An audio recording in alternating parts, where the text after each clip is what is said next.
I was looking for a cool place to work, and at the time I was contracting, and I was just like, one of the reasons I moved to Brisbane, I wanted to work for a cool tech company. That was like my blanket goal. And yeah, I saw the B1 data center. Didn't know about NEXTDC at the time. Thought the sign looked really cool. Loved the big bright red. That stood out to me compared to all the greys and blues. And I Googled the company and I thought, this place looks awesome.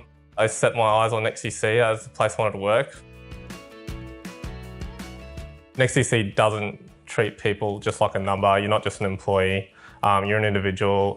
You're here for your skills and your talents and your capabilities. With that, it places, I guess, a level of autonomy on you. You're here to self-manage yourself, first and foremost.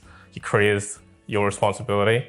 And then with that, we get the great work-life balance that we can enjoy at NEXTDC. I always had my eyes set on working at NEXTDC. I thought it was a cool company. And an opportunity popped up. It was a contractor role as desktop support. And I left a pretty senior role where I was at and quite proud of to actually work for NEXTDC because that's where I saw a career. So I was new to the company. Really wanted to prove what skills I had and the technical knowledge that I had. So I just tried really hard. I was trying to become a server admin at the time while I was waiting to finish my degree, and a project coordinator role popped up. Got the role, then started on small projects, worked my way up to the bigger projects, slowly grew from there, finished my degree, became a project manager. And then since then, I guess throughout that whole thing, I was always interested in the agile way of working. So a lot of the projects I did were, I guess, traditional waterfall, and an opportunity popped up to work as a Scrum Master with a business systems team. And that's what I'm doing now, and I'm really enjoying just trying to get my head around the whole agile way of working. It's awesome. I was studying a degree because I guess I had already quite a few years of technical background, and I felt like I sort of hit a ceiling in terms of, I wouldn't say like the degree was as a tick box as a ceiling, but I felt like a skill set was missing that would help with my career. So I was doing that on top. And yeah, I guess with that degree, some of the project, the outcomes for that was like a project manager role, business analyst, and those are the things that I was interested in. I was talking to people prior to NEXTDC about what their job's like in those roles, and it just sounded really interesting, and that's half the reason I chose that degree. And yeah, I guess the other thing is, you know, the whole time I've been self-accountable for my career and my education, and I've kept an eye out for the opportunities. I think the other key one is you got to communicate to your manager what you're trying to do with your career. And then yeah, when the opportunities come up, you got to risk it for the biscuit. Probably the same things that have excited me since the start. So NEXTDC is always scaling, always growing. Always willing to change, and I guess the most fun part about working at NEXTDC is there's always change. There's so many projects going on everywhere, from systems to infrastructure, to people, to processes.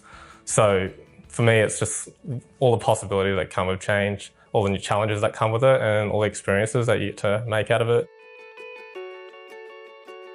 Do a self-assessment to start with.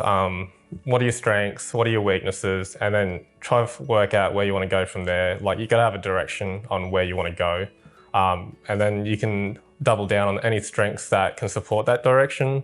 And then you can focus on the right weaknesses to develop. It could be a podcast, could be a book, could be formal education like I did with information systems. I recommend a combination of that, just whatever will accelerate you there. And yeah, like with that, you should be able to demonstrate that you're willing to go and take responsibility of your career. Keep an eye out for opportunities, be patient. I mean, you know, just because you communicated it doesn't mean the opportunity is going to pop up, but at least you'll be available and at least you'll be ready and able to actually give it a go when it does pop up. And the other thing is, throughout the whole process, you're probably going to make a lot of mistakes. Are you ready for any negative feedback? To me, negative feedback is my favorite feedback. That's feedback you can work on. That's feedback that can make you a better person. Positive feedback's okay. To me, it tells me I'm going in the right direction, but it doesn't really help me grow. So don't be resistant to negative feedback. It's probably the most valuable stuff you can get. Still something I use today, especially in the roles that I've been in, where you need to plan a lot and you need to think, you know, short-term, long-term. But Jeff always said to me, what's good look like? So pick that. What's a good day look like? Work back from that. What's a good week look like? Work back from that, a month, a quarter.